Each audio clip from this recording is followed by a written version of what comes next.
In the previous video, we had solved an easy problem on fork. This time we are going to solve a little bit tough, but it is still an easy problem.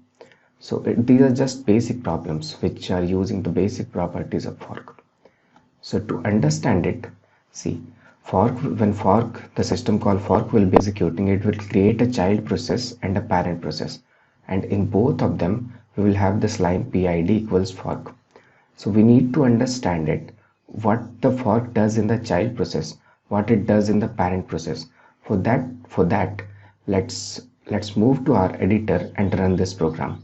And let's see the output. After that, we will try to debug why did we get that output.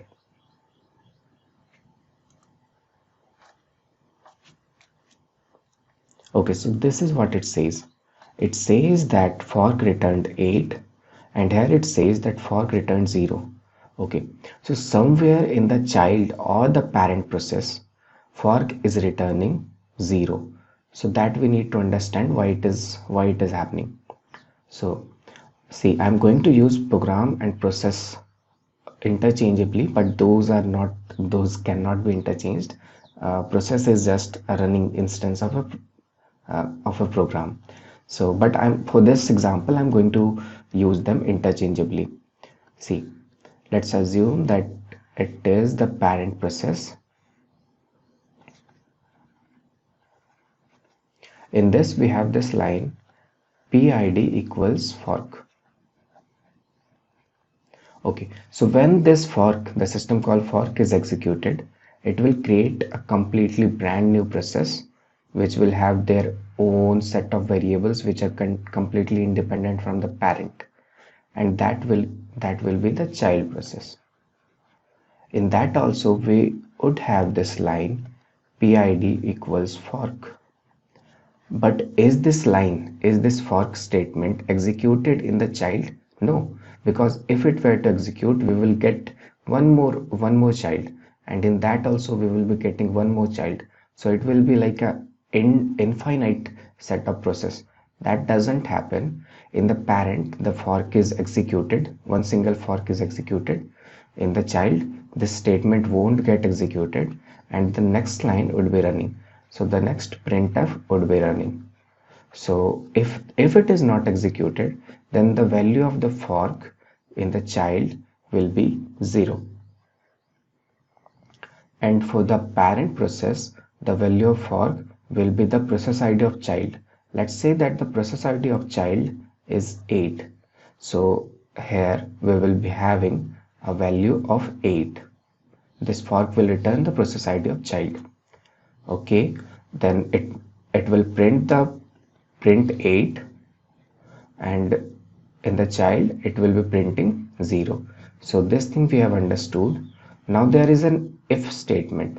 If PID equals 0, so in the child the if statement would be executing, and in the parent the else part would be executing, because if the condition in the if fails, we are obviously going to execute the else part.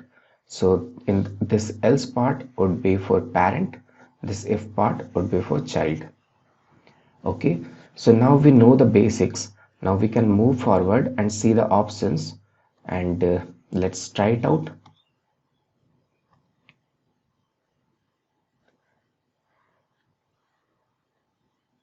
The first option says that fork returned 8, fork returned 0. So this is going to be for the child, and this is going to be for the parent.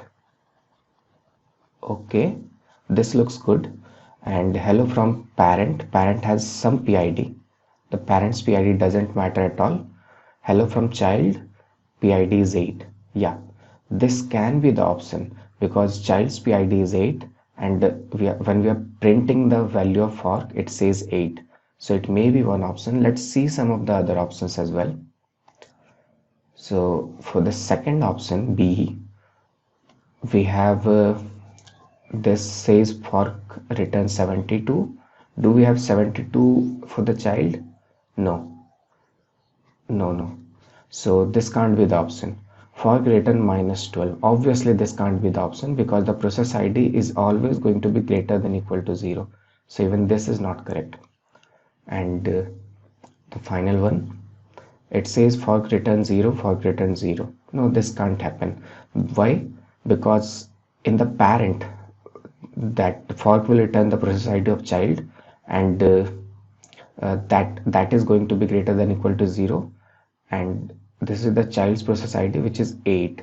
So 8 should have been printed either here or here, then it could have been the option.